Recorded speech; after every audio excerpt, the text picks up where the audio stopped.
Une réflexion sur la Bible. La Bible est un ensemble de livres. Faudrait-il préciser tout d'abord qu'il n'existe pas une Bible, mais des Bibles. Non seulement des Bibles avec un nombre de livres différents, puisque la Bible est un recueil de livres, mais également des Bibles en versions différentes. Ce qui est intéressant en tant que chrétien dans la Bible, ce sont les 4 évangiles qui nous témoignent de Jésus, qui nous donnent un témoignage de Jésus, de sa vie, de son enseignement. Pour ce qui est des autres livres, eh bien, déjà un témoignage, c'est assez délicat. Mais ici, on en a 4 témoignages qui se recoupent quelque part. Donc, c'est quand même intéressant. Pour ce qui est des autres livres, eh bien, tout d'abord, l'Ancien Testament n'est pas destiné aux chrétiens. C'est un recueil de différents livres qui sont destinés aux Juifs. Pour ce qui est du reste du Nouveau Testament, ce sont des témoignages. Bon, comme je le disais tout à l'heure, ce sont des témoignages, mais qui ne sont pas recoupés. Donc, on a finalement la vie, la vision, le témoignage d'une personne, de la personne qui est auteur des livres. Nous avons également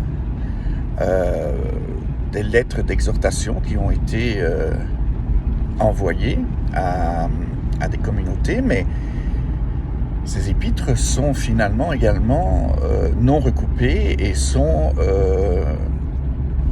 des lettres qui ont été écrites par une personne. Et puis il y a également des visions. Alors, est-ce que tout cela est fiable?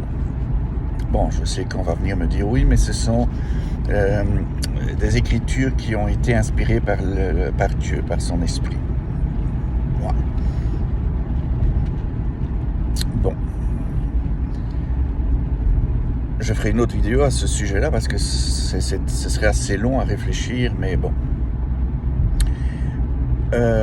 Donc, ce qui est intéressant dans ce livre, c'est vraiment ce qui nous parle de Jésus, qui nous parle de ce que Jésus est venu faire sur terre. Il est venu finalement nous révéler Dieu.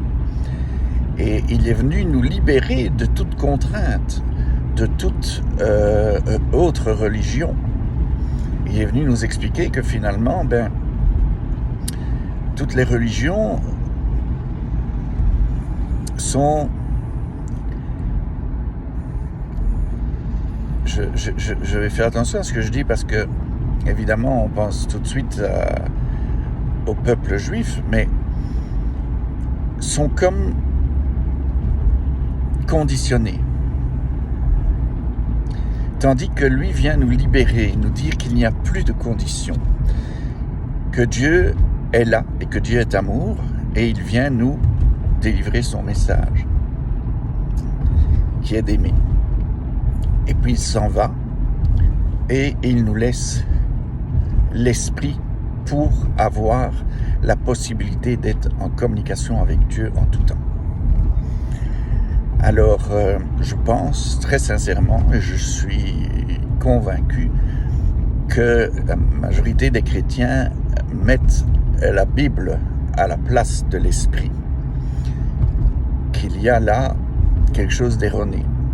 C'est l'Esprit Saint qui devrait être à la place de la Bible dans une vie chrétienne. Pour moi, c'est une conviction, mais c'est clair également. Beaucoup témoignent de leur vie chrétienne. Moi, je peux témoigner de mon côté que ma foi m'a donné une force sans mesure, m'a permis de traverser les épreuves les plus lourdes en toute sérénité, vraiment en toute sérénité.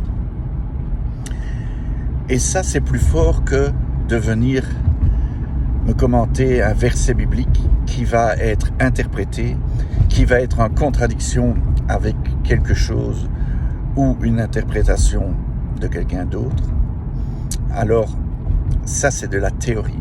C'est de la théorie et ce n'est pas de la foi, c'est de la religion, c'est de l'intellect.